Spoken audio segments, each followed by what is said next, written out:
тохиорон онц ноцтой байдалд бол гурвалсан үе шатах бүхий одоо үйл явдал тохиолддог бүх цаг үед.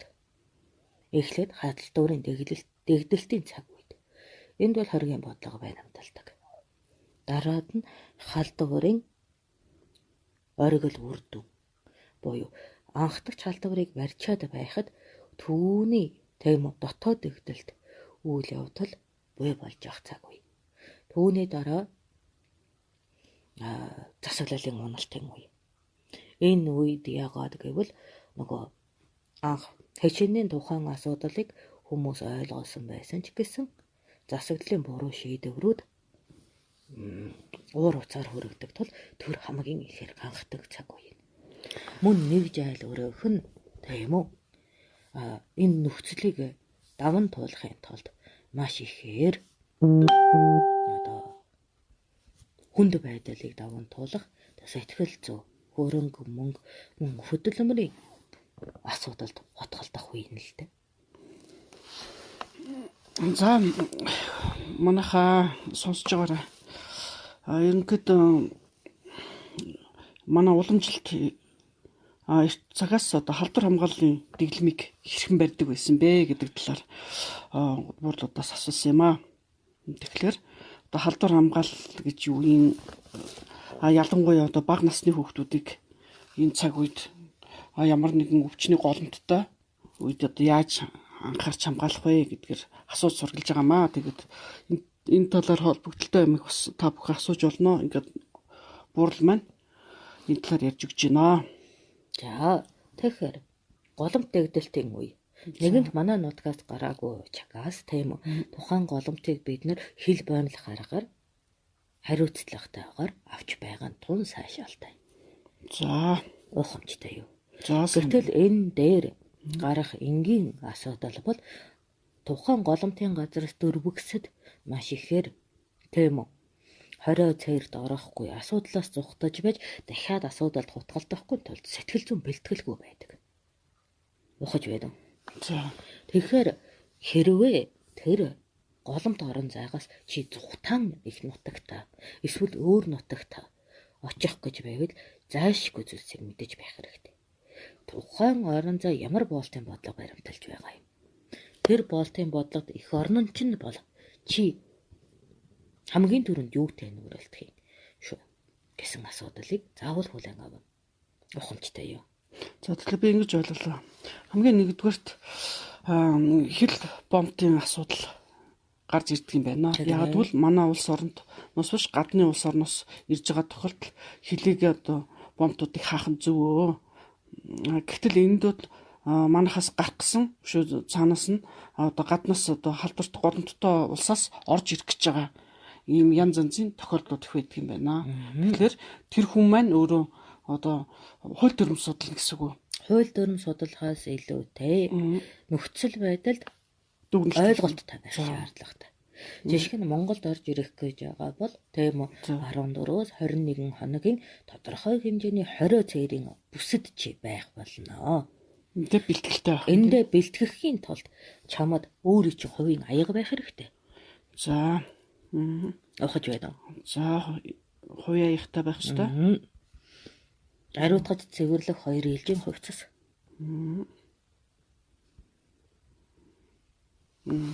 Ухамжтай хүн дээр хоригдоход бэлэн хувьцастайгаа байх хэрэгтэй. Ахуйн ариун цавирын идүүд.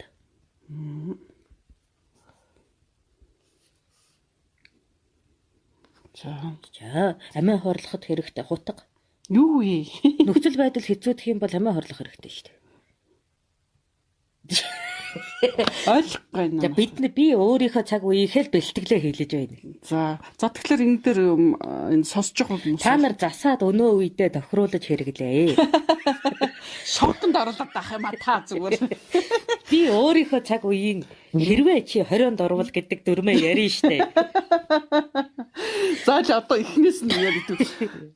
Сонин болгоо ичээ. За манайхаа бүгд анхаарах нь шүү. Одоо албан ёсоор энэ лайвыг ингэж хийж байгаа. Энэ болохоор халдвар хамгааллын дэглэм 900 жилийн өмнө ямар байсан бэ гэдэг байгаа. Сэтгэв шүү. Тэгсэн чинь явцнууд аимшигтай сонсож зог товслоо шүү. За тэгэхээр 900 жилийн өмнө шүү. Тий. Голомт бүсийн голомтоос гадуурх ингэсэн хоёр халдвар хамгаалал байгаа. За тийм байна. Голомт бүсийн голомтоос гадуурх. Тий. Голомт нь одоо гадуур байгаа учраас энэ гадны бодулгын үед яадаг вэ гэдгийг ярих гэдэг шүү дээ. Дараад голомт бүс болцсон бол яадаг вэ гэдгийг ярина. Мэдв үү? За авхаа авна гэхээ гин. Тэгээ авхаа авна гэхээ гин. Ягаад гэвэл чи 900 жилийн өмнө надтай хамт амьдраагүй. За тэр хараа амиа ордог гэж юу юм бэ гэж гайхаад байна. Тэнэ. За ухамжтай. Тэгээ энэ бол ерөнхий тахлын үеийн дэг сахилга. Зүгээр нэг өвчин биш бүр юм халдвар тахлын үед. Гэтэ энэ дээр бас ямар ч төрлийн тахлын хүний тахлын үед мал ях биш. Хүний тахлын үед тэр үед баримталж исэн зарчим бодлого. Гэтэ энэ яг үний юм байна бурда. Бид нар Facebook үзэж хахад зарим хүмүүс юугаад өвчтөе хориотой байж хата өндөр дээр өсөрч үхэтсэн шүү дээ. Тэгэхээр сэтгэлцэд тийм гардаг юм байна. Гарч ирдэг учраас тэр болгонд чинь хонхтон овгийнхаа учраас бид нэр бусад отог овгоосоо ялгаатай амин орлогч. Тэр ухамжтай юу. За тэгээс дундаас нь орж ирсэн хүмүүс төр эхнээс нь сонсоорой. Ухамжтай юу. Тэгэхээр хүнээс хүнд халддаг ямар нэгэн тахлын үед за гадны орон зайд за хөрш аймаг ас чи хөрш улсаас ч халдвар орж ирж байгаа бол боолтын бодлого эхлээд барьдаг байх нь. Тэгээ боолтын бодлого барихаар хилээр нэвчих хөдөлгөөн саажна. Саатна. Ухамжтай юу. Зарим нэг төрлийн хилээр нэвтрэх үйл ажиллагааг бүрэн хаах боломжгүй. Ялангуяа тийм үү. Нөгөө дом тийм үү. Ариутгалын бодис цаашлаад халдвар хамгааллын эд хэрэгсэл өөр улсаас гуйж байгаа үед тухайн тээвэр явагддаг. Ухамжтай юу. Мөн анхдагч хүнс дуусгахгүй тул хүнсний тээврүүд явагдаж байдаг. Гэтэл улс тэр мөнгөн өөрөн эдийн орон зайгаар нөхөн төлдөг байх юм бол тэр алт үнэт эрдэл 9 өргөлүүд чинь бас явж идэг. Тэгэхээр арилжаа 8-чин буюу нөгөө химээр улсаа тэтгэдэг үйл ажиллагаа саажид. Ингээд ирэхээр өргөхийн үйл ажиллагаа ерөнхийдөө доройтдог байх нь. За ухамжтай юу. За тэгэхээр энэ дээр хамгийн түрүүнд гарч ирдэг зүйл бол нэгэнт за сахилга гарахаас өмнө бол яаж иж байгаад орцсон хүмүүс бол тэр голомт халдварлуулагч болно. Сахилгын дараа гинт мэдээд хүү би энд амьдарч чадахгүй байна гэд орж ирэхээр нөгөө боолтын бодлогонд ч өртөндөө. За тэр боолтын бодлогод зоригтойгоор орох гэж байгаа бол нэгт хувийн аяга заавал авч яв. Ямар ч цаг үед улс аягаар хангадаг асуудал байдаг. Чи гадаадад байна уу, Монголд байна уу, аяг зэрэгхэн олдно гэж бодож авил энэ дүүрэл. Тийм энэ дүүрэл. Дээрээс нь монголчууд бид хятуугаан авч явна. Энэ нь одоо танахаар бол халбаг сэрээтэй адилхан зүйл. Хоолоо идэх болгох, хоол олж идэх боломжтой зүйл. Тийм биз. За хэрэг бишлээ гэх юм бол энэ нэг зовлон энд биедээ дуусгаж тийм үү. Үхтэл өвдөхийн оронд амийн игүүтгэж болно. Хэрвээ халдвар авчих юм бол идэр штэ идэрнэ гэсэн найдлагатай байгаа. Бүр идэхгүй тохиолдол гэж бодох юм байна тийм ээ. Үнэхээр идгэжгүй болоод ирж болно. Сэтгэл санаа хямарч болно. Тийм үед хитуугатай байх хэрэгтэй. За тийм байна. За тэгээ аяг хитуугаа бол заавал авч явна. За тэгээд солих хувцас. Халдварын үед чи Монголоо гэд ганц тээлтэй явж болдоггүй. Ягаад гэвэл халдварыг биеэсээ байнга зайлуулахын үед 2 ээлжийн хувцас өмсдөг. Тэр нь маш одоо миний цаг үед маш хэцүү байсан. Яг бол бид нар 1 ээлжийн хувцастаа дасчихсан байсан учраас. Ухамжтай юу. За тэгэхээр бүрэн солино. Тэрий чин дотоор хувцас, гадуур хувцас, гуталтайгаа малгайтайгаа хүртэл солидог. За самбай давуу. Заавал авч явна. Алчуур хийхээс ахуулаад халдвараас хамгаалаад ам хамраа боох хүртэлх хэмжээтэйгээр байх ёстой. Ухамжтай юу. За самбай давуу. Тэгэхээр одоо нөгөө амны хаалт гэдгийг бид нэр самбай давуугаар аман боож ирсэнтэй бол батайгаар хэрэглэж байгаа шүү. Уухамжтай юу.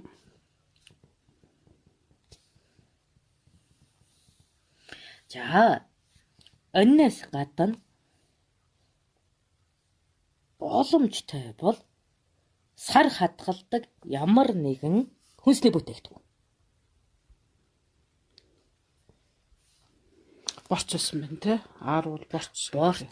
Ааруул, арвайн гурил гадаадаас ирж байгаа бол тухайн нутагт байдаг тийм үү? Самар, тарай авч орж ирэх хэрэгтэй. Тэр голомтын бүс хаач байж. Чиний эх оронд байна уу, гадаадад байна уу хамаагүй шүү дээ. Тэр бол худалдан авалт хийдэггүй бүс гэдгийг санаад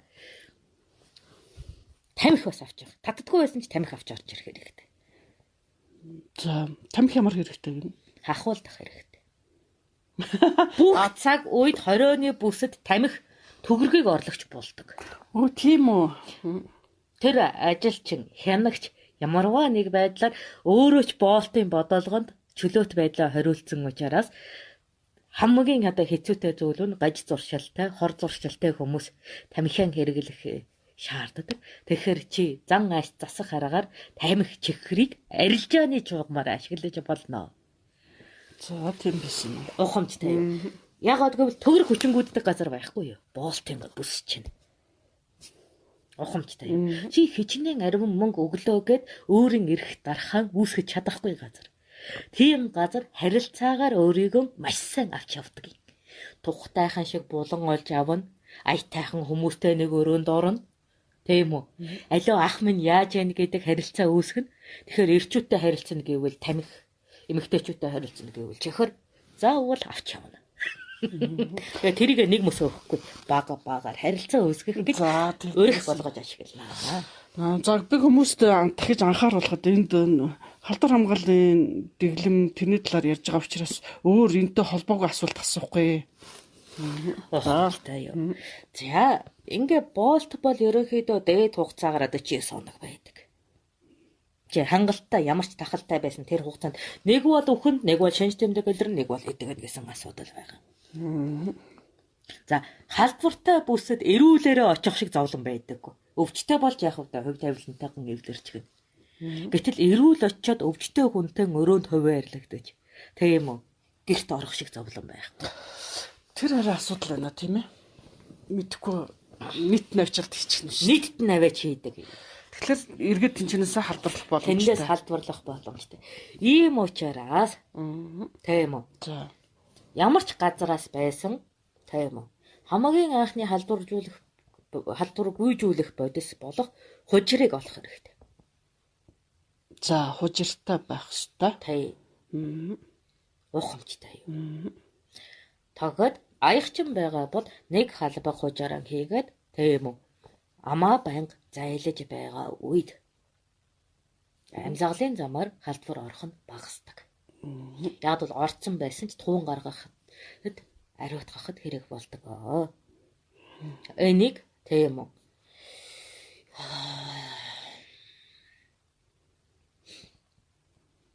Өдөрт 60-аас 108 удаа хийдэг штеп. Амаа зайлахыг халдвартай хүний дэргэд байгаа үед 60-аас 108 удаа хийдэг л дээ. Тийм.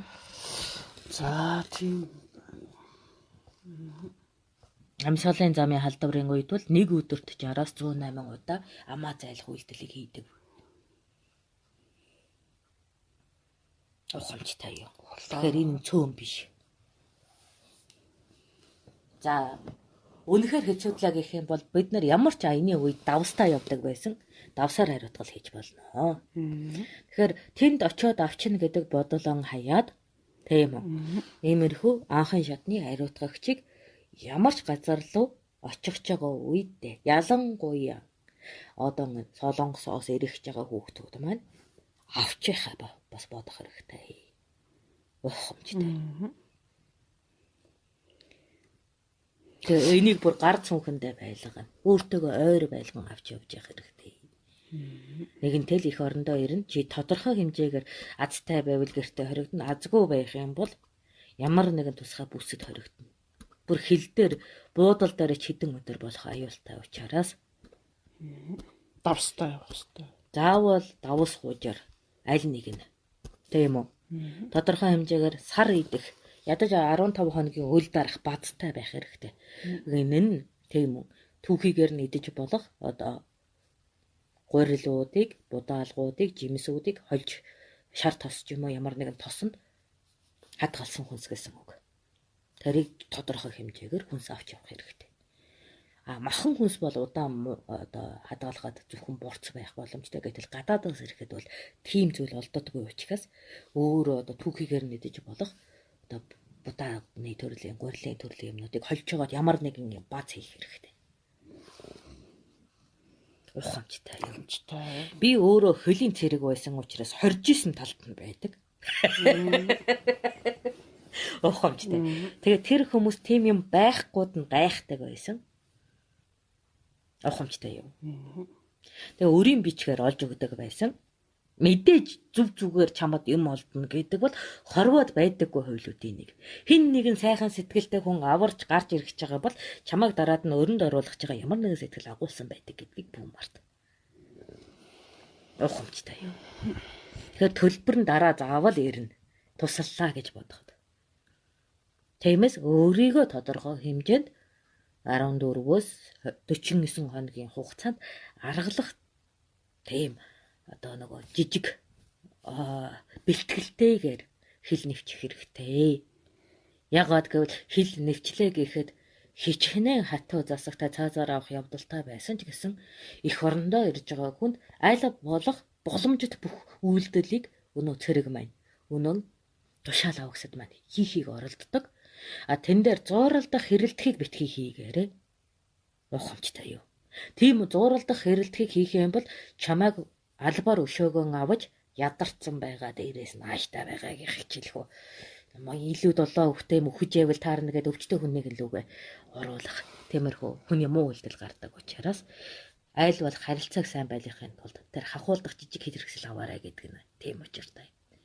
Яриа хөгжөөгүй хүмүүс бол ядаж чихэр өгчөөд одоо яах вэ, ийх вэ гэж асуулт асуухад юм өгж байгаа хүний урдаас хүн муухай айшилдаггүй бол байгаагаар чамд тодорхой цаг хугацаа гаргаж богино ч гэсэн мэдээллүүдийг цагт хэлж өгөх учраас тийм үү. Тэр хүний анхаарлыг өөртөө татах жижиг залиудыг хийж байх хэрэгтэй. Ухамжтай юу. Ялангуяа болтын бодлогын үед бол авиртай хүмүүс хамгийн түрүүнд үхдэг юм аа. Залтай хүмүүс нь хамгийн сүлд өгдөг байхгүй юу? Үхнэ гэх юм бол. За болтон бодлогын талаар ойлголоо. Ухамжтай. Яагаад гэвэл чи дараагүй байна уу, хаан байна уу, үнэндээ болтын бодлого тэнч биш болдгийг. Чи хичнээн мөнгөтэй байхсан ч хамаагүй. Болтын бодлогын газар бол чи хэр сайн харилцсан төдөж ийнэл аюулгүй байдалд оршдог юм. Тэгэхээр энэ бол харилцааны ухаанаар уралдах бүс гэдгийг бүү мартаа. Яг болтын хяналтын бүсүүд дээр бол маш боловсон сайхан харилцаж тухайн хүний ажил үүргийг хүндэтгэн цаг зав хэрэгцээтэй зүйлээр нь хангаж чи харилцаа үүсгэх тусам зөв зохистой дэмжлэг бүхий мэдээллүүдийг авах боломжтой. Худал хуурмаг болоод хууль зөрчсөн, жаяг зөрчсөн зүйлүүд тэнд шууд устгагддаг учраас хамгийн муухай дурсамжаа тэдэж тэндээс авах боломжтой. Ухамжтай юу. Тийм бид нар бас өдөө хүртэл юу болж байгааг одоо интернетээс бас харж ирсэн. Янз янзын авирууд бол гардаг юм билээ. Тэгэхээр нүдэрэ харсан болохоор төсөөлөгдөж орж ирж байна. Тэгэхээр энэ болтын бүсэд чинь хүний нөгөө чигч шудраг бөгөөд овсготой занцсан шорогддог учраас харилцааны дээд тухайн хүний анхаарлыг яавал татах уу гэдэг дээр хөнгөн сэргэлэн сайхан байх юм бол асуудлуудыг чи маш хөнгөн даван туулаж эдлэх ёстой боломжтой бүхий л аргуудыг тухайн хүнээсээ мэдэх боломжтой. Болтын бодолгон тусгай хууль хүрээний зогсор байдаг учраас бүх ард түмэн ингэдгийм байна гэдэг ойлголт авах боломжгүй байдаг. Ягаад гэвэл зарим газар сул, ягаад гэвэл тэр газар тархвар багтай. Зарим газар асар өндөр, тархвар өндөртэй гэгчлэн байх учраас тэр мэдээлэл бүхэн нэг ардад хүрэхгүй бол байгаар чи зөвхөн тухайн бүсэд өөрийнхөө харилцаагаар амьдрах л тулгын шаардлагатанд орно гэдэг нь бүү март. За. За нэг болтын бүсээсээ гарлаа. За гарлаа. За гарсан. За одоо гэрийн хорионы бүсэтэй ирлээ. За гэртээ. За ямарваа тархвар өвчний үед тэгээс 3 настай хүүхэд суур дархлаагүй уучаараас 10 хүүхдийг 9 өгдөг. Уухамжтай юу? За. За дөрөвөөс 12 наснд бол эд өсөлттэй хамаатайгаар дархлаа сайн байх хэцсэн. Мөн өвчлөлт харьцангуй төсвөртэй байдагч уулаан бурахан баху татар гэд өмнө нь тийм үү тархвар халдварт өртсөн байх юм бол дархлаа болоод уушигны бүрдлийн гажигтай байдаг учраас 10 хүүхдийн 5 нь өхнө. Арай цөөхөн өгдөг. Ухамжтай юу? Ягаад гэвэл өнөө суур өвчний голомт бүрэн идгээгүй хүүхдүүд дээр амьсгалын замын одоо гажигууд бий болсон тун улгаатайгаар гарч идэг. 12-аас 18 насныхан буюу өсвөр насныхан шүүрлийн тэнцвэрт ороогүй учраас өвчлөх магадлал бус дахиад өснө. Энэ дээр эцэг эхийн анхааралгүй байдал, хоол хүнсний дутагдал нь дархлааг бүрэн унгаасан байдагтай холбоотойгоор 10 хүүхдээс 8 нь өвхөх рүү орж ирнэ.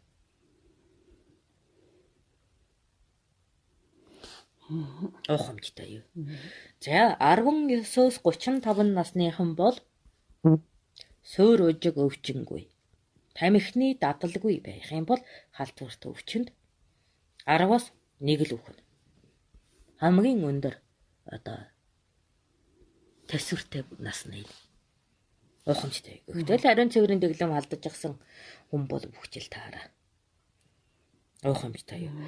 36-аас 42 насныхан бол шүүрлийн уналтанд явж байгаагаагаар хамаарад хүнс тэжээлийн дутагдал, арчаагүй байдал, муу зуршил, ужиг өвчин бүгд байх учраас буцаад 10-аас 5 руу өөхөх рүүгэн бууж ирнэ.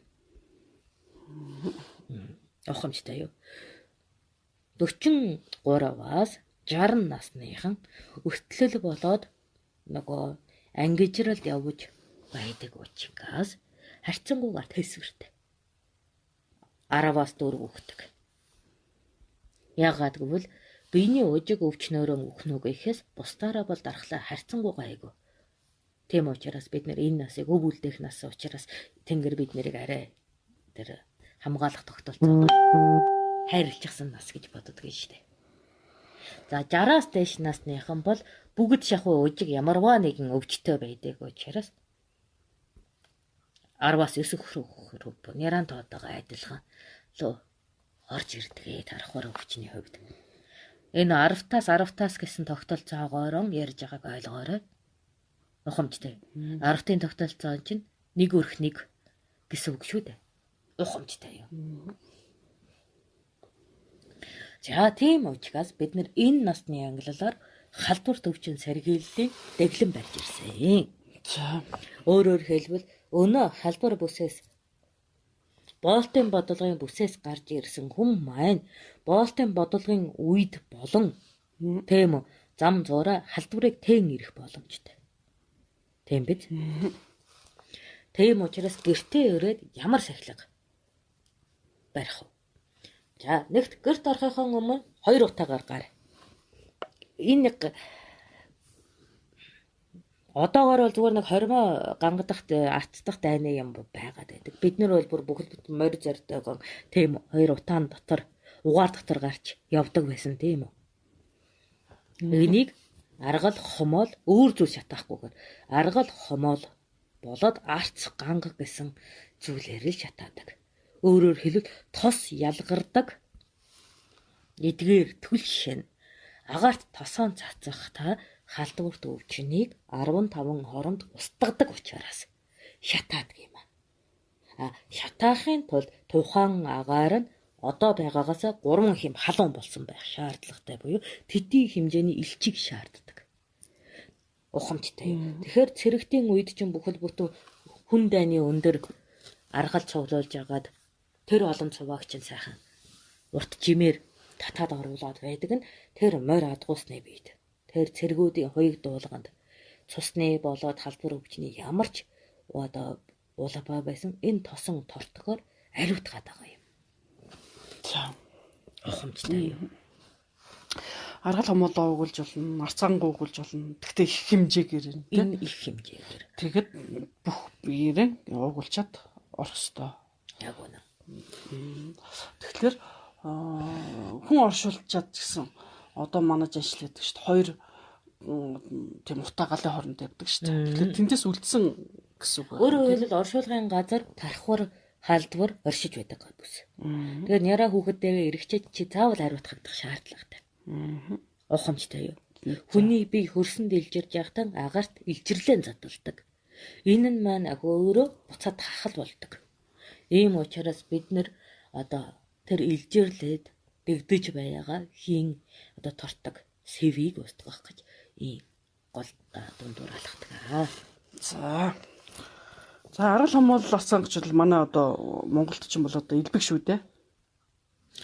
За гэтэл тийм үү. Ямарваа байдлаар асах боломжгүй чи Солонгост очиж байгаа юм уу? Тийм үү, зөрчдөж очиж байгаа ч юм уу? Тандангуудад очиж байгаа үед яах вэ? Харин ба санаас олноо. Ба санаас олноо. Тэгэхээр энэ дээр нөгөө сархад чинь хэрэг болно. Аль ч нутагт яаж байгаад нэг сархад олддог юм бол багаар. За хоёр дахь нь болохоор бид нар ариутлахын одоо сархад буюу архийг хэрэглэж болох нэ. Сархад буюу архийг хэрэглэж болно. За ухамжтай. За энүүгээр эхлээд чи самбаа арчиж байгаад бүх газар хувцаа арчин.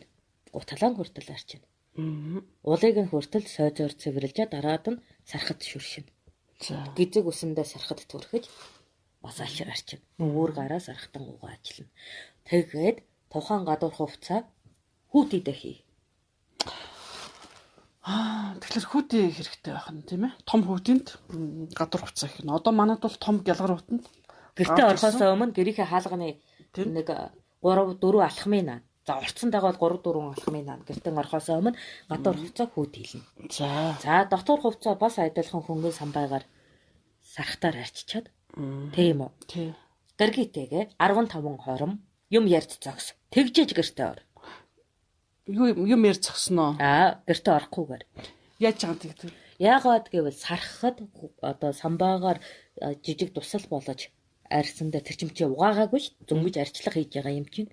Байж хагаад 15 хормын дараа л тэр тахлын голомтуудыг устгадаг учраас 15 хором орж нэраагаа гэмтэхийн оронд тэнд зогсож гэмтээж минь тусаа сольж зовлон зүдгөөрөө ярьж хүүхдүүд бас сонсохоргүй үйл явдлыг чи сэтгэлээ шарах болгож авч тэлсэн байж болно шүү дээ. Тэгэхээр гэрлүүгээ орох гэж битгий яараа. Тэнд чинь чиний хамгаалах ёстой няраа чинь, хамгаалах ёстой настан чинь нөгөө өндөр одоо бүсийн хүмүүс чинь байгаа учраас хайрцангууд архлаатай хүмүүсээр тэр цэвэрлэгийг хамжуулан хийлэгдэг. Өөрөөр хэлбэл өсвөр нас эхнэр болоод өсвөр насны хүүхдээрээ цэвэрлэгээ хийлгээд 15 хором тэднэртэйгэн ярьчаад тэгээд ороход хайрцангуй аюулгүй. Ухамжтай. За ганга болон арцнаас тос гаргаж аваад хамрын хөндөөндөө байнг дүүргэх. Яаж тос гаргаж авна гэж ганга арцнаас тийм ээ. Уул нь бид нарт нөгөө нэг сархад нэрдэгтэй холбоотой жиг баг зэрэг уталгын жигнүүрийн тийм нэрэгчнэр байдаг. Тэгээд ургамлаас тэр нэрх аргаар бид нар тос гаргаад авчиж чаддаг байсан л да. Одоо бол бид нар чинь хийхгүй байна уу? Хийхгүй. Мэдхгүй байна уу? За. Гэхдээ энийг бол эмийн сан зэрэгээс олчих боломжтой байх гэж би бодож байна. Ухамжтай юу? Саримсны тос байж болно. За, саримсны тос байж. Тэгээ арц ганганы тос байж болно. За, тос нь алдахгүй бол шууд саримс хамраад арчиж шүү дээ. Жижиг ингэж хэрчиж байгаад хамрын хөндийг арчичаад. За, тэгэхээр хамрын хөндөндөө тос төрхөх юм уу? Эсвэл саримсаар арччих хэрэгтэй. Энэ нь чиний амьсгалаар гэрд чинь чи мэдээж тэр амны хаалтыг гэртээ хэрэглэхгүй. Гэхдээ хамрын хөндөгөр чинь гараж байгаа бичил бийдэг хамартал үлдэхийн нэг явдал байгаа юм. За, ухамжтай. Амыг бол нөгөө хужирт тавсаар байнга цай хэлж байна. За, хужиртай ус байна. Ухамжтай юу. Ухамжтай. Сархаттайгаар зайлахаар чинь нөгөө дур хөдлөхийн асуудалтай учраас сархаттайгаар зайлахаас илүү хужиртайгаар зайлсан дээ. Тэгээ шүдэнд сайн. Улчирхаа цамчраа байхгүй. Хужиртай ус уу? Аа. За. За, модны нүүрс байдаг тийм үү? Тий. Модны нүүрсийг нунтаглаад 2 самбааны завсар хийгээд амны хаалт хийж болно. Ямар модны нүүрс ах вэ? Ямар ч модны нүүрс байж болно. Чулуун нүүрс биш, модны нүүрс.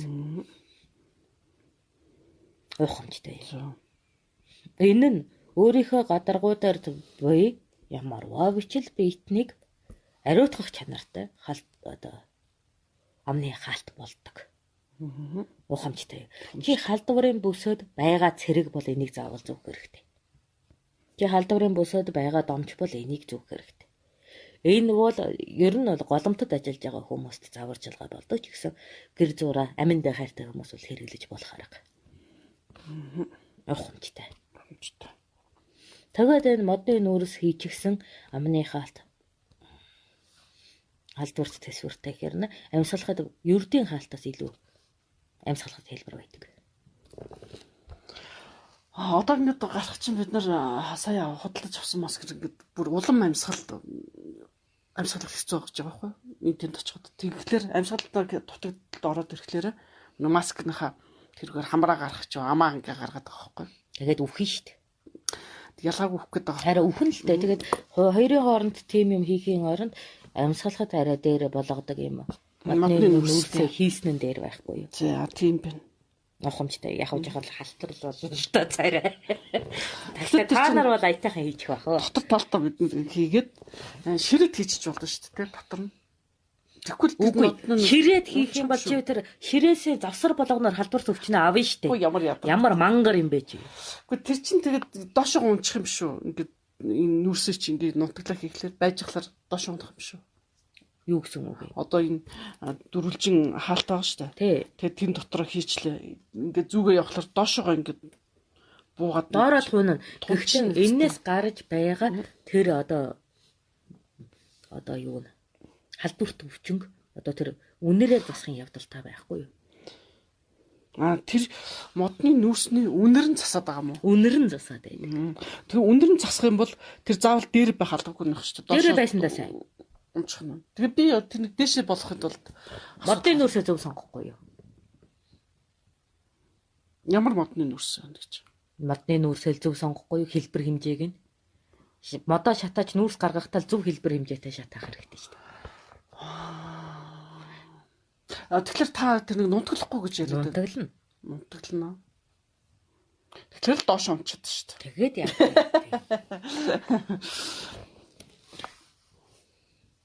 За ойлголоо тэгж яагаад юм хийж болох юм бэ? За нөгөөтэй айгуур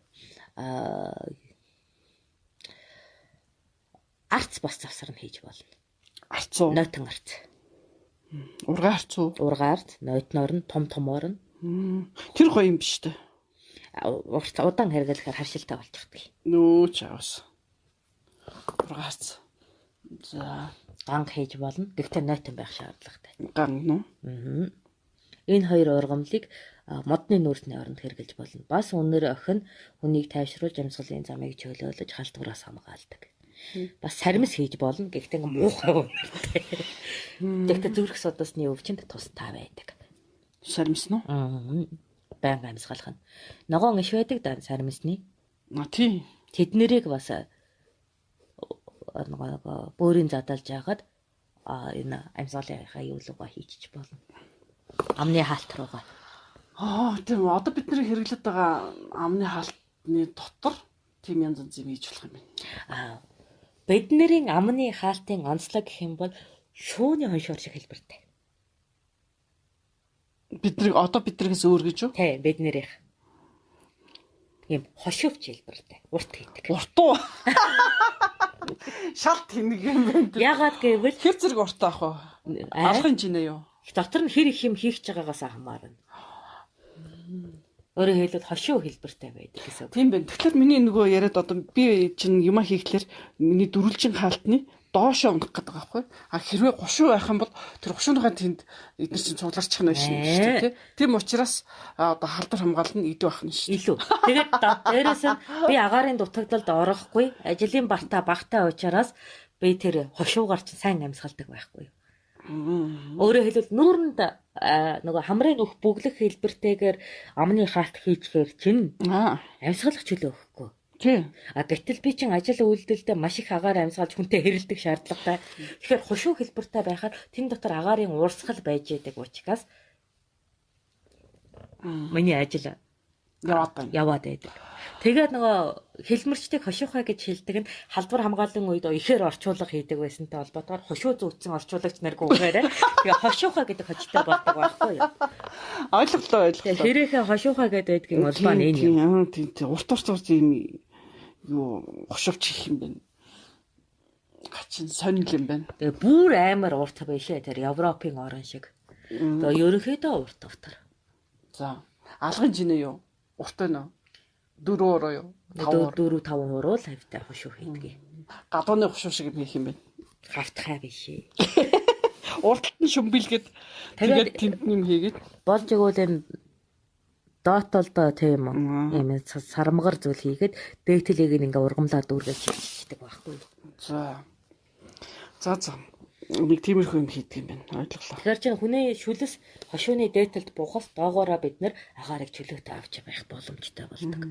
Ажил мэргэжлийн онцлогтой холбоотой тийм зүйл байна. Тийм байна. Тэгэд эн чинь өөрөө амьсгалахад боломжтой гаднаас халдвар авахгүй байх юм байна.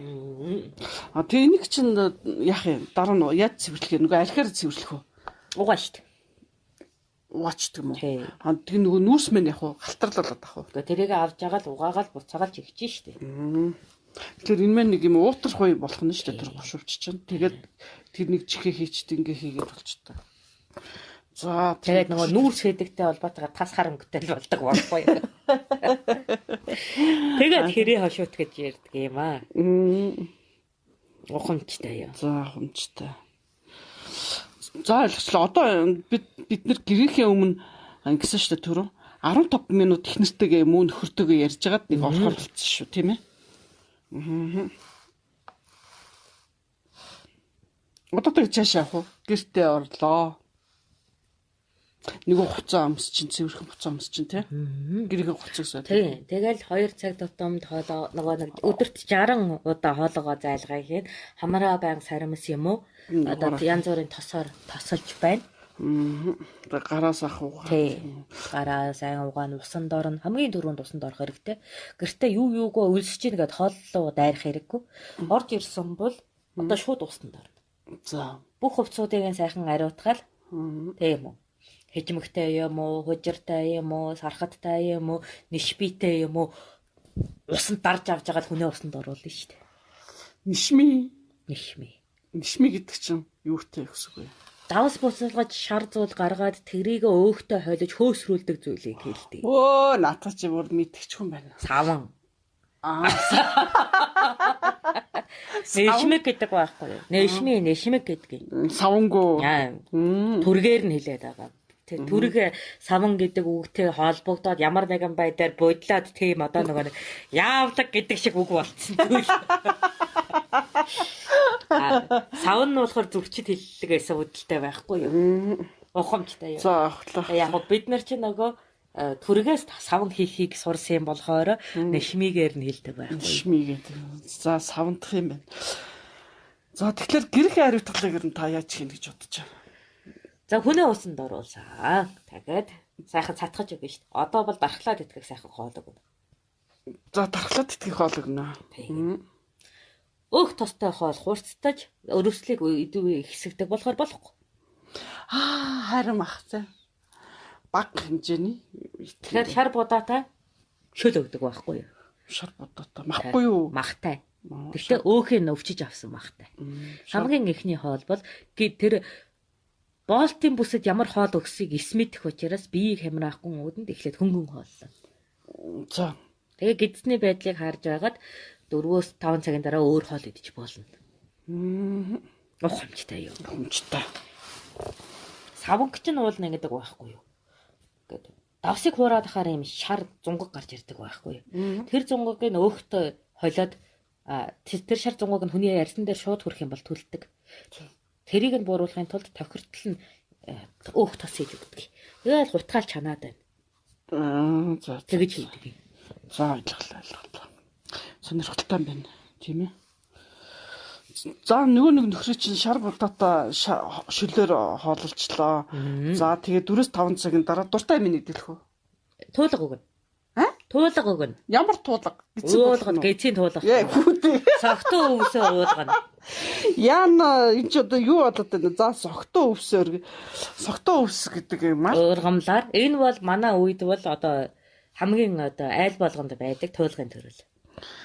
Одоо манайд чи юу байгаа вэ? Туулгаал хэрэглэхгүй. Зүгээр юуны эцгүүлэгдэг бүлэг. Бид нар ямар эми сантай байсан гэж. Хайрээсэл эн чин тэрэн сайн шүүтэй гэж аваад түүн шүү дээ. Тэгэхээр айл болгон ерөнхийдөө 7-8 сар цогтон үсэг түүчихсэн байдаг. Альж манай Монголд альж бүсэд ургадаг түгээмэл төрлийн туулгын өвс. За. Тэгээд энийг юм уу эсвэл болохгүй царман өгнө л дөө. Царман бас туулга өгдөг. Тэгээд нүүдгөө чацгалдуулчлаа. Чацгалдуулна. За тэгээд дуртай хоолыг өгч болно да. Яг л гидсийг нь цэвэрлжээж хоол өгөхгүй бол гидсэн чимэгддэг тахал байх юм бол аюул байхгүй юу. Тэрнээс сэргийлж заавал туулга өгдөг. Тэр хөрхөн амтныг өста гаднаас нь хулал дотордын гэсэн бүгдээ сага угаа цэвэрлээ мөлчилгээд авчлаа тийм ээ. Хэрвээ тухайн хүн тийм үү гар хуурын үзүүр хөхөрсөн эсвэл шаралсан байх юм бол элэг цэсийн угаана. За гарыг харах нь байна. Шаралсан хөхөрсөн шинжтэй байх юм бол элэг цэсийн угаана. Энэ нөгөө 5 литр гэж та нар хэлдэг тийм үү? Бид нэр хоовоо ус гэж ярьдаг. За хоовоо ус бүлээдгээд жаахан хужир давстай холиод. Тэгээ боломтой бол бурам жаахан хийгээд нэг юм эхийн сүү шиг амттай юм хийж яагаад. За эхлээд 2 литр нь уулгаж. За тэгээ хевлигээр нь сайхан займчуулна. За тэгж яагаад дахиад 1 литрийг уулгаж байна. За тэгээ хоолоо луга гараа хийж байгаа бөөлж гиндэ. 3 литрээр нь болоод бүлжүүлэх нь. За тэгээд бөөлжөөл уулаа эргүүлж бөөлжлөө уулаа гэж аягаар нэмэгдүүлэг тэр усыг дуустал ууж бөөлжих хэрэгтэй. Эн чинь болохоор элэг цэсний өвч биш ходоодыг угааж ийн дөнгөж эхлээд дараа нь элгийг угаана шүү дээ. За ингээд угаачлаа. Бөөлж дуусны дараа нөгөө хоовоо ус чинь сүүдрүүгээ тунгалаг өнгөтэй болоод гараад ирнэ шүү дээ. Ухамжтай юу. Гэхдээ хоолын тодорхой хэмжээ шингэсний дараагаар угаахгүй болохгүй шүү. Ягаад гэвэл өлдсөн байдаг учраас хоол идэснээс 4 цагийн дараа угаана л гэж ойлгох хэрэгтэй. 4-5 цагийн дараа. Туулга өгөхөөс дараа. Ухамжтай юу. Согтуу өвсөл заавал угана. Нарийн гидсэнд байгаа хор хойг айлгах хэрэгтэй. За цэсийг угаана. Цэсний хүүдэд хорхоо орсон байж болцсошгүй. Тийм үү. За шар сүү уула баруун талаараа хэвтэлээ. Элгийг дөргөнд чичирхийлэн барина. Өөрөө хийж болно, ихнэр илбэж өгч болно. Тэгээд 30 хором элгийг чичирхийлүүлж өгсний дараа буцаагаад бөөлжчих хэрэгтэй. За ингээд элгээ угаачихлаа. За анаас цаг хэртэн амарч нөгөө бие бөөлжиж эвгүүрхсэн учраас цаг хэртэн амраад за тэгээд тэн дээр хорхоо өндөг үт тийм үү цэр нөж цусны толб байхгүй бол дуртай хоолын нөгөн цусан толботой байх юм бол даруухан домж дуудаж арга хэмжээ авна. Ухамжтай юу. За ухамжтай.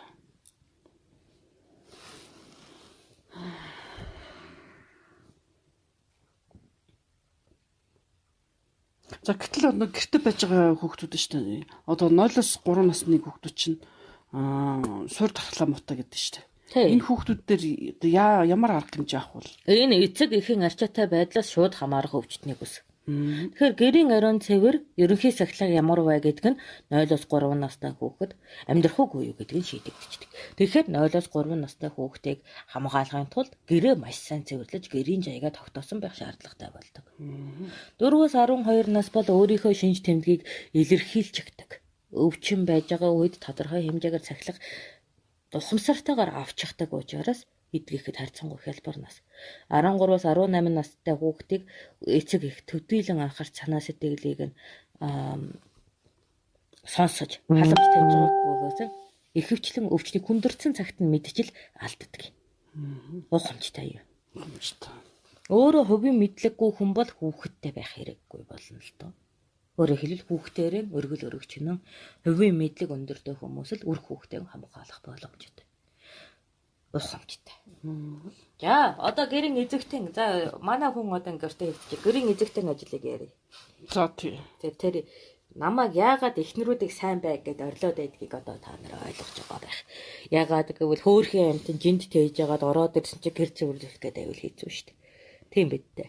За гэрийн эзэгтэй бол өдөр болгон хүнжилийг яг халдварын үед гэрт халдвартай хүн ирээсэн халдвартай хүн байгаа халдварт бүсчлийн үед наранд хүнжлөө ээж явах шаардлагатай.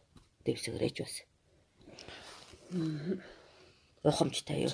Энэ нь цонхны шилэл байлаа гэд ерөөсөө ямар ч одоо юу байхгүй. Нөлөөгүй. Хамаагүй. Зүгээр нарны шууд тусгалын газар заавал тийм үү. Сархад жаахан шүршээд хаттал нь жаахан чиглээд хаттал нь ээж байх хэрэгтэй. За тэгэхээр хүнжил болон одоо гуцсан юу хань шүү дээ баг зэргийн ингээд шүршигчтэй сархтаар шүршиж сархтаа алчуураа сайхан арчичаад тэгээд наран дээр чинь. Тэгээ наран дээр чинь хатаач гэсэн үг. За болж байна. Ухамжтай. Эсвэл балконоор гаргаа шидэж болох уу? Мэдэхгүй. Заавал нартай байх шүү дээ. Заавал нартай байх. Тэгэхээр нартай газар л юу хань салхинд гаргаж болно шүү дээ. Салхи бол салхи. Нар бол нар. Нарны шууд тусгалын орон зайд бичил битэн өгдөг учраас тэр. Заавал наранд гэж шүү. Ухамжтай юм. Ухамжтай. За. За эхнэр хүнжил гуцсан ариулчлаа. За чааш. За тэгэхэд шалнаас ахуулаад таац хүртэл биднэрээр бол тийм хөрстөөс ахуулаад тоон хүртэл бүхнийг угаа цэвэрлэн дээ. Тэгээ энэ ажлыг хийж амждаг хэрнээ хажуугаар нь 35 хүүхэд малдаг манай ихнэр гайхалтай байхгүй. Тэгэл ихнэрээ магтаад бод. Тийм ихнэртэй байсан юм чи өнөөгийн иржүүд ямар муу ихнэртэйг нь гайхаад байж тээ. Яшаа тэд нар ч өгцөн юм чинь тэгээд болоо шүү дээ. Та нар тэр ээжээсээ сурах хэрэгтэй байсан. Тэгээ ядчих тэр чинь дүрийн юм чинь цэвэрлжил таарна шүү дээ. Манай дөрвөөс ганц л хөдөлдөг шүү дээ. Нэг нь төрийн ажил хий. За. Нэг нь санхүү тооцоод. Тэр чин гадуургүй тэгээ. Нэг нь л гэр цэвэрлэн шүү дээ. Тэгэл тэрнийг магтаад байгаа юм уу? Тэгээд гэр цэвэрлэлт гэж магтаа шүү дээ. Тэгэж байж энэ олон хүний толгой дээр энэ том гэр бүлч оршин шүү дээ. За ойлголоо. Тэгэхээр чин хэрвээ манай тооцооны бүсгүй байхгүй тэр өнөө арилжаа наймаа жинчин тэмээ ямаа асуудлыг гадаа ир болж гүйхгүй бол ямар хэцүү юм болох вэ? Тийм бидтэй. Тэр мянган хүний толгойг очиж загнана гэдэг чинь миний хийх ажил биш. Манай зүрхийн хэл амтайгаар очиж бүгдийг нь загнаж тэгэнд нь оруулж халдвар төвчин гаргахгүйгээр айл болгон цэвэрлээд хийж явна шүү дээ. Тэгэхээр чи хамтын хөдөлмөр байхгүй юу? Тийм байна. За одоо тэгэхээр бид нар явах нь гэр бүл байлахад бүгд тэндээ бүгдээр оролцох нэ. Тэр орно сайхан цэвэрлэн бүх юмнуудаа ингэж хэлээ. За одоо чааш нь явах уу? За хүүхдүүдэд бүс зааж өгөх хэрэгтэй. Бүс заахаа. Эндээс энэ хэсгийг чи цэвэрлэж өдрийн 3 удаагийн ариутгал хийн. Эндээс энэ хэсэг гэрд бол амархан шүү дээ. Илбэлсэн юм шиг ингээл хуваарлж чинь. Толгойн асах болоо дуустал. Олон байх тусмаа жижигхэн газар цэвэрлэн шүү дээ. Хариуцлага авъя. Энэ тараг хүмүүс янз янзын юм сэтгэх юм шүү. Үнэртэй усаар ариутгах болох уу гэн гавар болох уу гэн. Гавар болно. Үнэртэй ус чинь харшил өөтгөн. Гавар бол болно. За үнэртэй ус харшилдаг гэж шүү. Өөр хүн ч гэсэн үнэртэд хашаад байдаг шүү дээ. Бас хажууд нь. Удаан хэрэглэхээр харшил өгөх гээд байдаг тал. Би ухамжтай юу? За ухамжтай. За ингээд гэр хойрлуулаад бүгдөө хамт цэвэрлчих юм байна. За. Ойлголоо. За тэгэд Гэр цэвэрлээд ингээд ирэхээр чи хүн бүхэн хөдлөж байгаа учраас дараад нь цайлах хэрэгтэй. Цайлгаан дээр одоо жинхэнэ нөгөө ураг сүүлийг чинь идэх хэрэгтэй шүү дээ. Юуны юу? Сүүлөө? Хоньны сүүлөө? Өдөрт нэгэн хэрчим. Илүүч биш дотооч биш. Нэг хэрчмийг үү? Тий. Ихэр зэрэг том. Нэг хэрчим л байхгүй юу?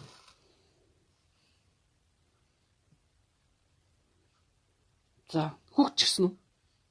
Чи 5-аас дээш насны хүүхэд та тэрнээс бага нь хөхүүлнэ дээ. Юу н тэгээ бор хоолно. Тийм үү? Тий. Нэг хэрчим нарийнх нь нэмхэн байж болно. За тэр яадаг гэж. Юу яадаг гэж. Өвлийн улиралд чинь одоо шим тэжээл олж авахад нөгөө ангийн мах нөгөө янз бүрийн ургамал байхгүй шүү дээ. 6 сартаас манайх чинь 11 сард хүртэл ямарваа ургамал олж идэх боломжтой бүс. А бусад үед чинь ямар нэгэн байдлаар амьтны амин хэмийг авахаас өөр аргагүй дээ.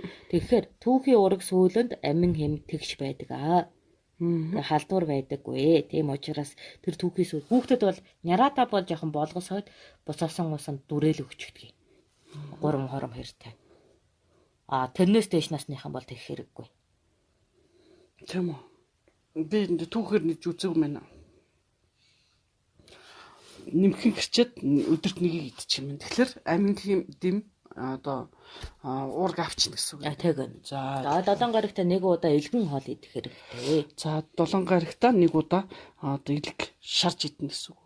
Илгэн хоол. Тий. Ерөнхийдөө чансан байна уу, шарсан байна хамаагүй. Баг зэрэг жоохон цустай илэгтэй л байхад болно.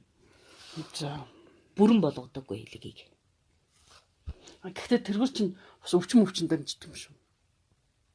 Шүрхий байхлаа.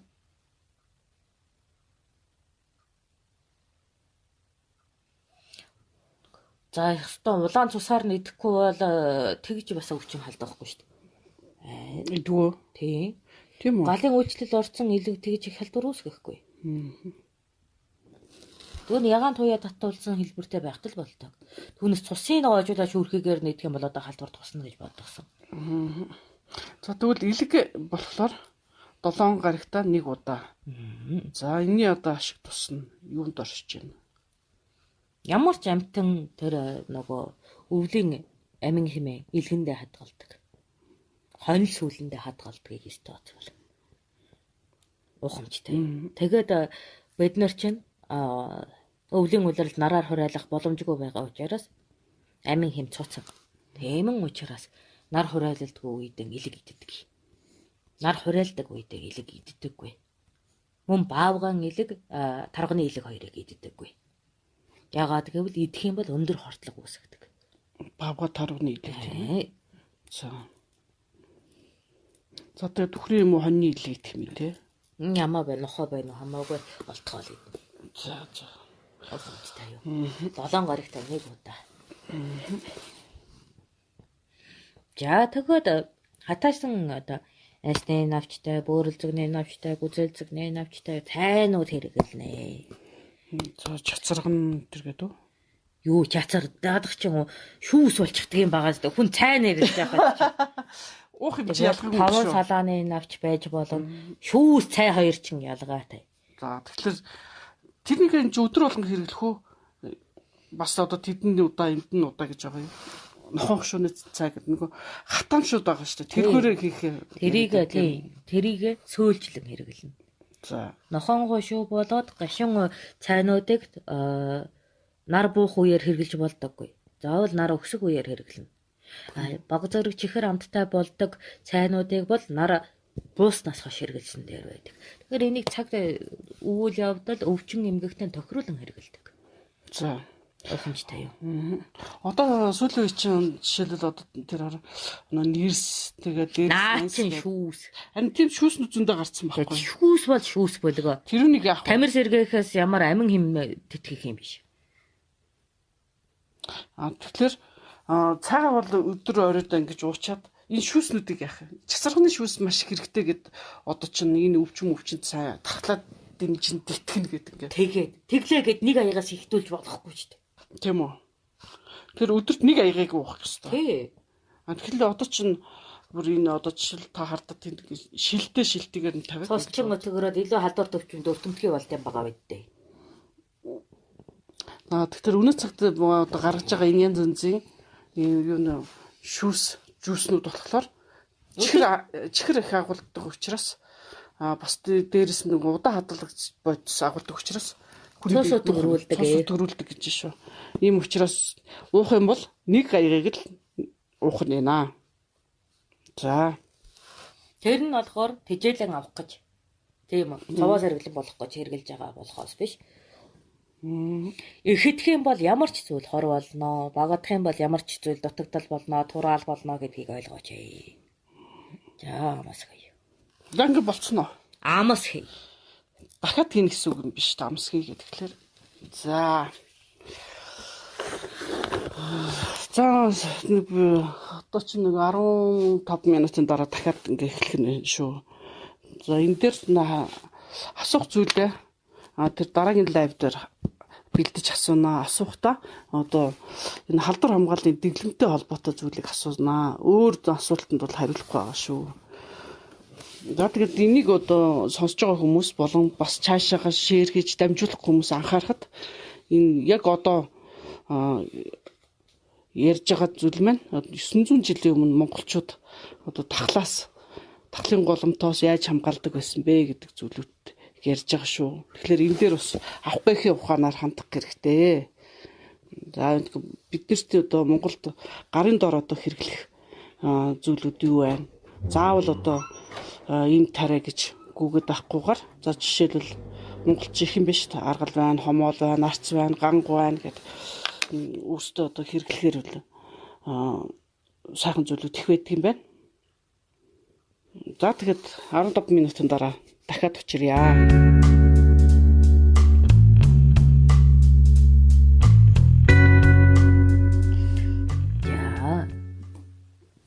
За үргэлжилж шүү. 2 дахь лайв нь явж байна. Үсрээд ороод ирээрээ. За чи яах гээд байна? Хин би юу? Би яавал гэжтэй.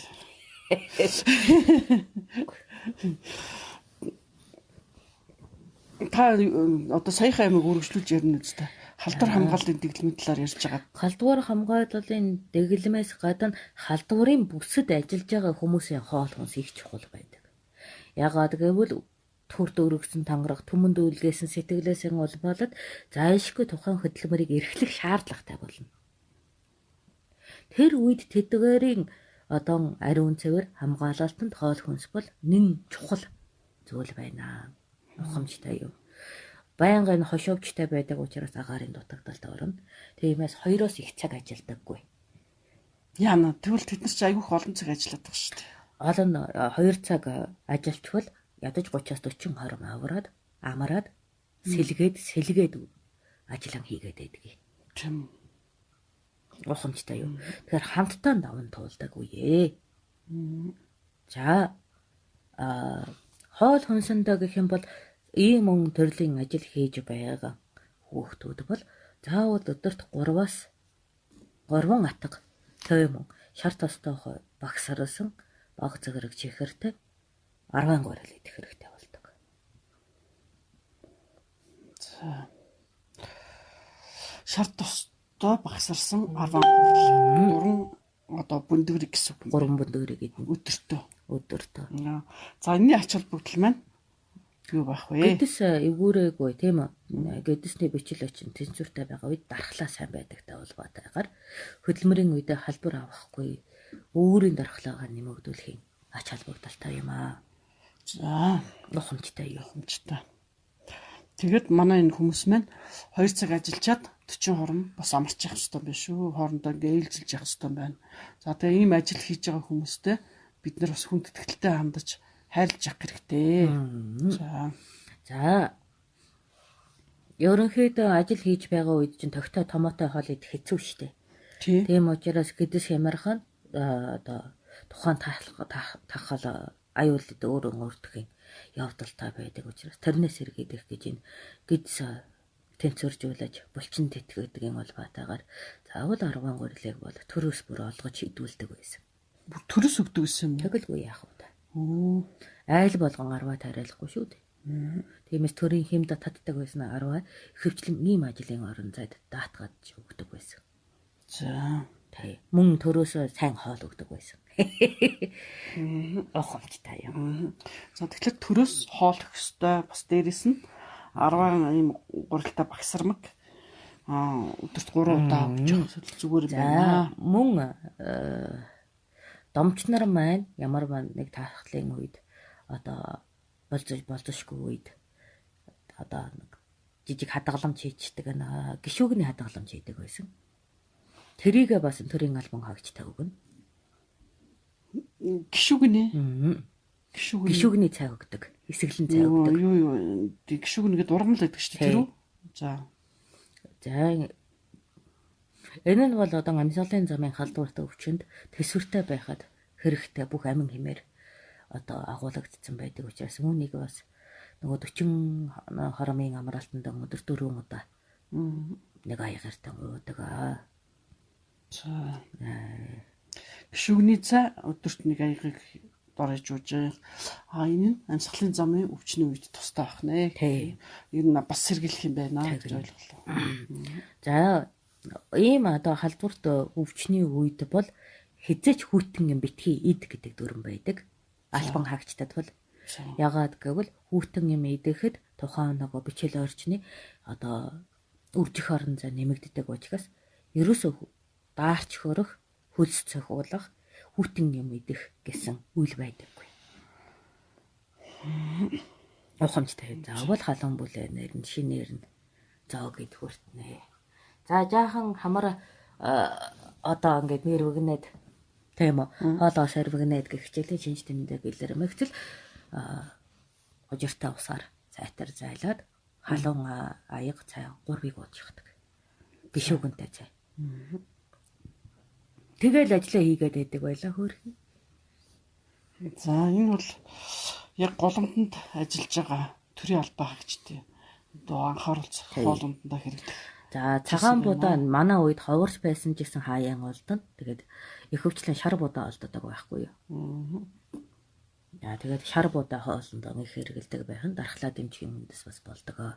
Цагаан будаа бол бөөр шүлдүүлж дархлаа унгаадаг учраас цагаан будааг баг хэрэглэж их хөвчөлөн хар будаа, бор будаа, шар будааг их хичээлэн будаадыг хэрэгэлнэ. Халистайгаа хэрэгэлдэг будаадыг их хэрэгэлнэ. За үнэхээр үл цанхаагаад унах юм бол 10 ажиллана. Бүр хошуугаар нь. Халистайгаар нь гэсэн үг. 10 хальсанд дархлаа дамжигч байдаг учраас тэрийг залгихгүй байж болно. Зажилт шимийг нь авах хэрэгтэй болно. Ухамжтай юу? За ухамжтай. За тэгэхээр юу шин гişүнэ гэж хоёр өөр ургамал юм уу гэж асуугаад байна. Хоёр өөр ургамал аа. Нэр нь хүртэл өөр шүү дээ гэж байна те. Гişүгнэ гэдэг нь цорын навчны иш мөн үү гэж асуусан биш үү? Цорын навчны иш биш ээ. За ямар шүү юм байдаг байх вэ гэхлээр одоо ингээд мэдгүй байна л та гişүгнэ гэд. Гişүгнэ. Яагав нөгөө өнжүүл бууцсан дээр оргодог том далбагаар навчтай шинэ улаан байдаг. Гişүүн үү? Гişүүн гэдэг нөгөө одоо ариг үү? Ариг гэж зарим нэг. Тий, ариг гэдэг штэ. Тийм. Гişүүн биш. Тэрийг хэлээд байна. За тийм байна. Тэрнийг чинь бас авдарсан энтер гэдээ яриад идэв юм байл шүү. Тэр бол ерөнхийдөө энэ үгцэн эсийг хурдан биеэс ангижруулдаг байхгүй юу? Ухамжтай юу? Ариг мөн гэж шүү. За.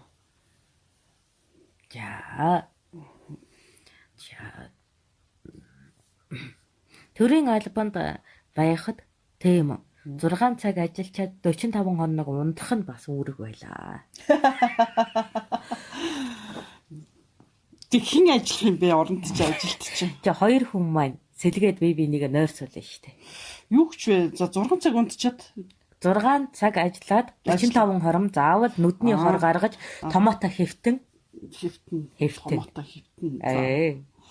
6 цаг ажиллаад өөрөөр хэлбэл янз бүрийн гутас мутас майж ахгүй цэвэр нүдэн анаад хэвтэн. Булчинган амраах хэрэгтэй. За. Уучгинэ булчинд одоо нөгөө идвэхтэй хөөдөлж хаашигчиж одоо тэгээд ядчих хаад бүх одоо тахлын үед хүмүүсийн муухай ааш илүү тодорхойтой болдог болмоогоор тэр бухимдлаас болоод булчин маш ихээр өвдөж булчинд одоо сүүний хүчил гэж та нар нэрлээд байдаг.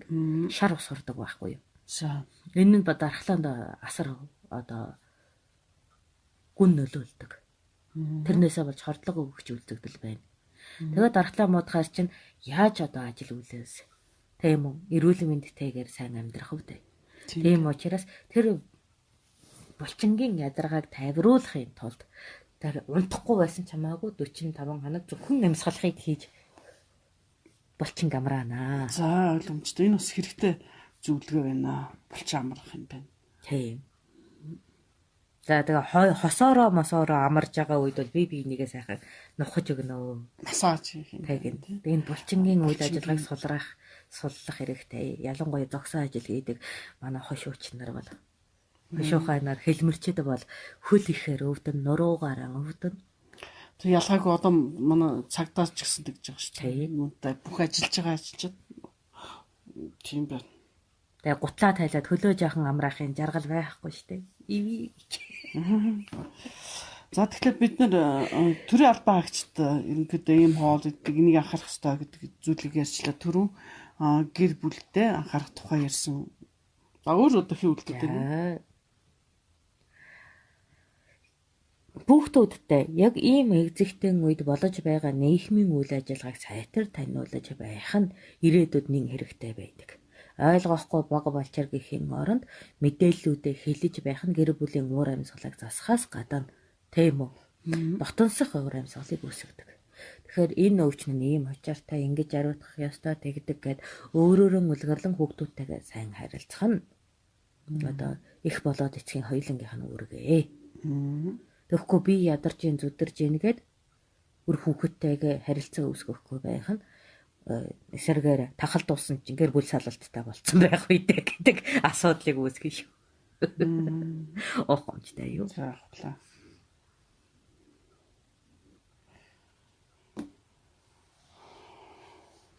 Нүдийг угаа. Өглөө босоод багахан давстай нулимс шиг усаа буцалгаад багахан давс хийгээд нулимс шиг хэмжээтэй шингэн болгож жогоод нүдийг нь угаачих. За маш их сонссон биз дээ. Нэг уншаад хариулсан шүү. Тэгж байна.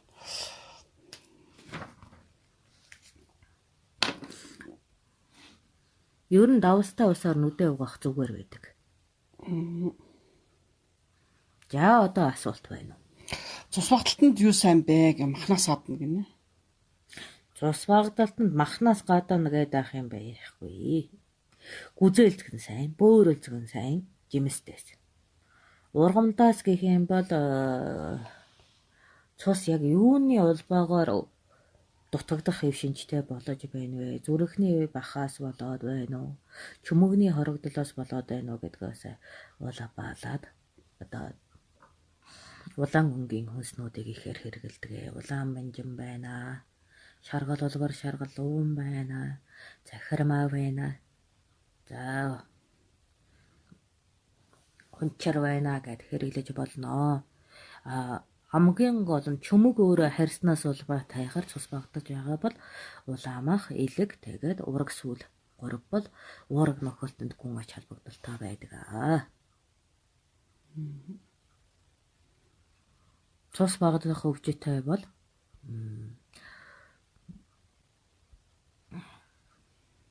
ансны шүүсийг навчтай чанаж баг зэрэг эсэглэн гаргаж байгаад унтахын өмнө нэг аягаар уугаад сайтар бүхнээр саж байх нь мэдрэлийн гаралтай цус багталт байх юм бол тустай болдог.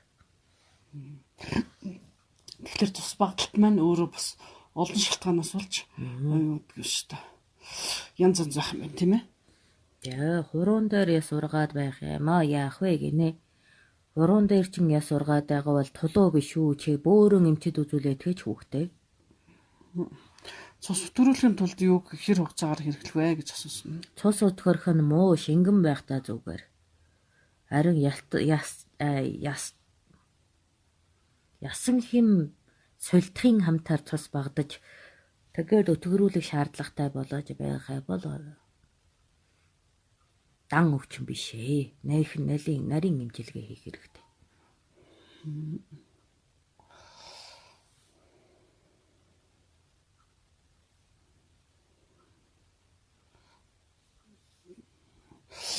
За тэгэхээр өөр чинь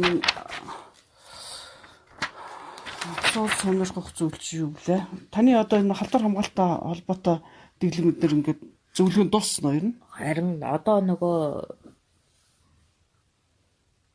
цаг үе өөр болоод янз бүрийн ургамал нэрлэхээр хөөдөө. Тэр нь юу вэ? Энэ нь юу вэ бодоод байхаар айгаад авах юм биш шүү дээ. Бас мэдэхгүй юмыг нь устгацсан ургамлыг нь нэрлчих үү дээ. Гэхдээ яг та хэлэлтэй тэгэл бид нар хаан штэ. Тэгээ устцсан болов уу? Устчижээ гэд оронд нь юу За, эрг биш хус нь байгаа байлгүй дээ.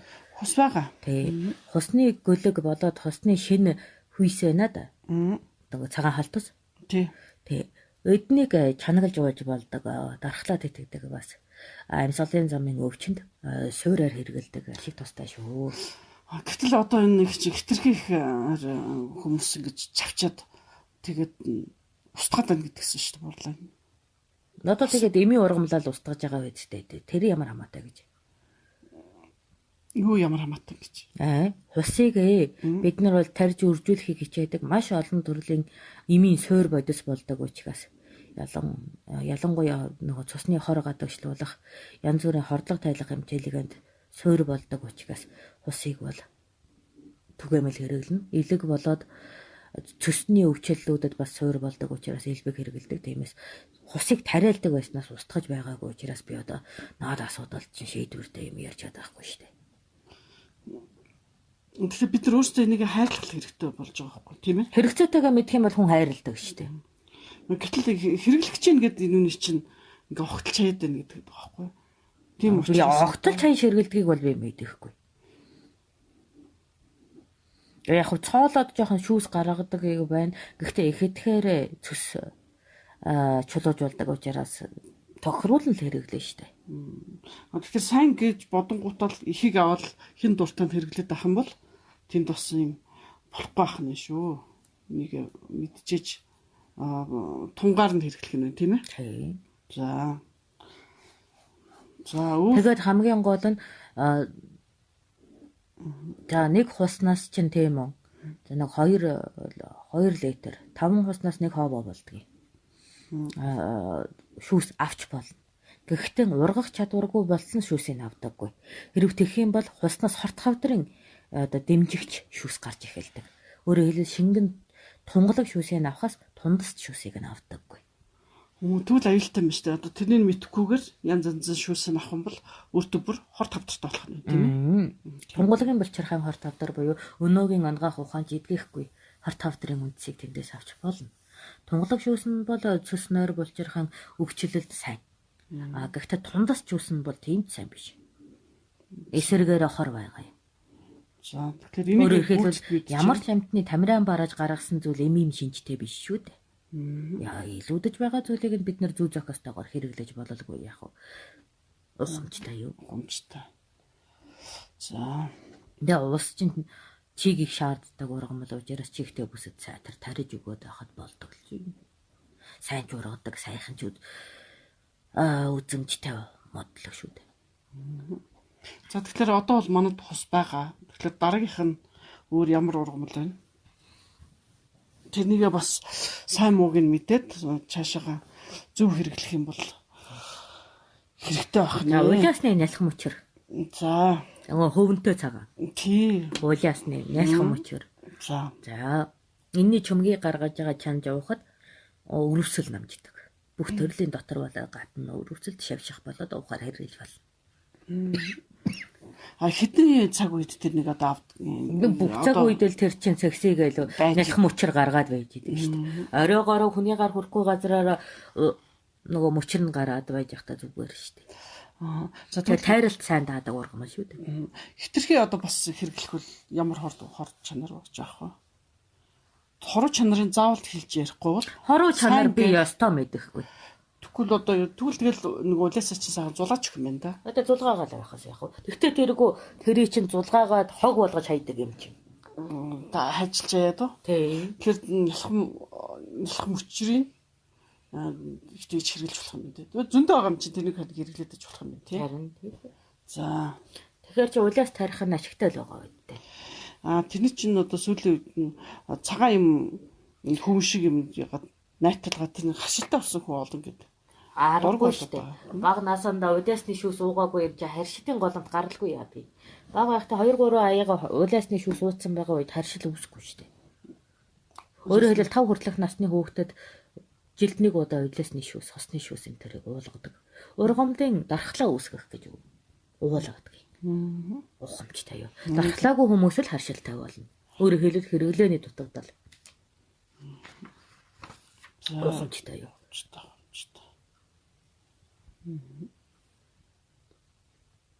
За тэгээд өдөр болгон боломжоор тараг эсгэж ууж бай өөрөөсөө.